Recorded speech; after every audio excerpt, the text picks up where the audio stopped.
Assalamualaikum warahmatullahi wabarakatuh. Saya di sini mau mempresentasikan tentang ragam bahasa Indonesia. Di sini saya mau memperkenalkan diri. Saya Intan Halimatus Sa'dia dari Bisnis Digital. Oke, yang pertama ada ragam bahasa. Variasi bahasa menurut pemakaian yang berbeda-beda menurut topik yang dibicarakan.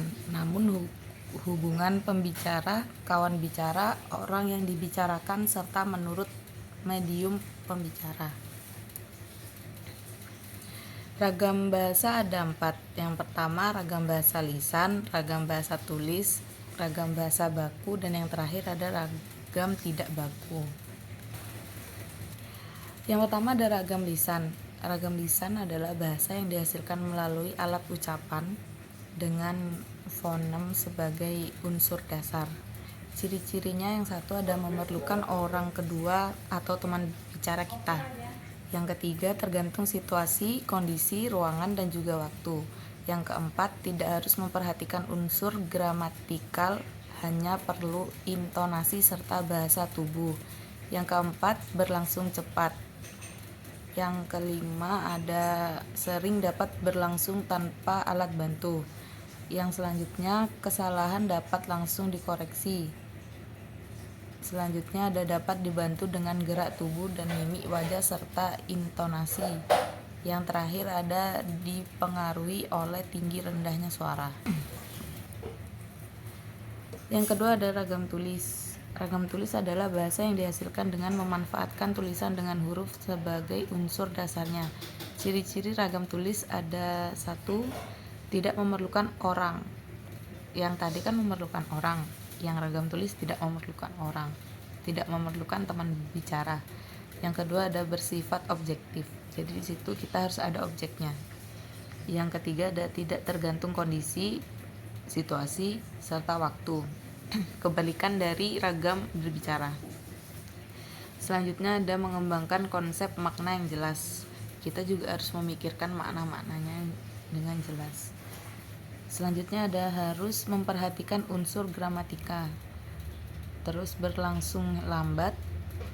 Selanjutnya ada jelas struktur bahasanya, susunan kalimatnya juga jelas dan runtut.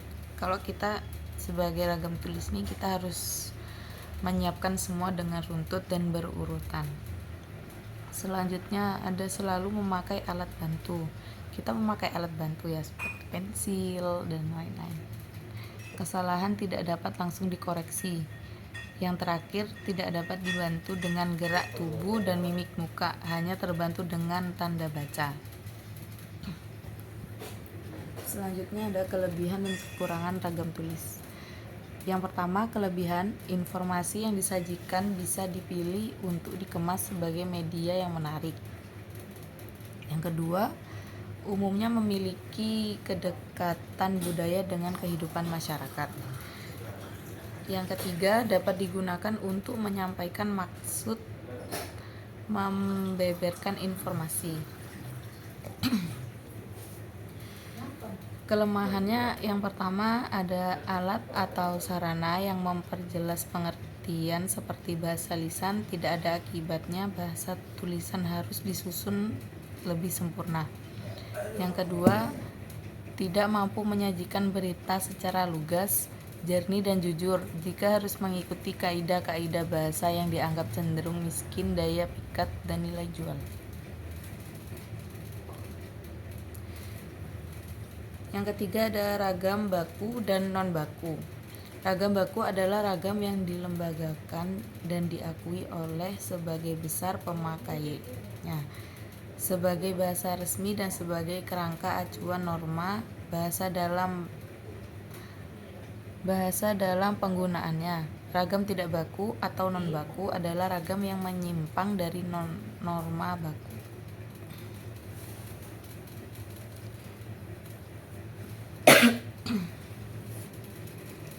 Selanjutnya ada ragam bahasa berdasarkan cara pandang penuturan. Yang pertama ada ragam dialek atau daerah.